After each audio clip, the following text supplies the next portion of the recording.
Welcome to the Rim Break Rodeo. We hope this video helps. In this video, I will explain how to get range in Excel.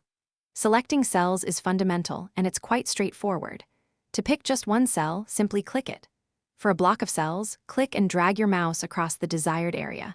If you need to extend a selection from one point to another, click the first cell, then hold down the Shift key and click the last cell. This selects everything in between, making it easy to grab a large, continuous range of data. Beyond basic selections, Excel offers powerful ways to select more complex ranges. To pick cells that aren't next to each other, hold down the Control key and click each individual cell you want. You can also select an entire column by clicking its letter at the top, or an entire row by clicking its number on the left.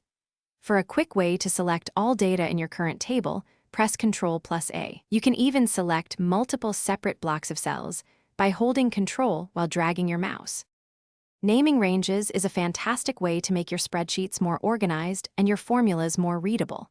First, select the group of cells you wish to name. Then, look to the left of the formula bar. You'll see a small box, which is the name box. Type a clear, descriptive name for your range there, like Q1 sales or product costs. After typing, press Enter. Now, instead of referring to A1, B50, you can use your meaningful name, improving clarity for anyone reviewing your work. Once you've named a range, using it in formulas is incredibly simple and efficient. Instead of typing cell references like C2, C100, you can just type your named range, such as total revenue. This makes your formulas much easier to read and understand at a glance.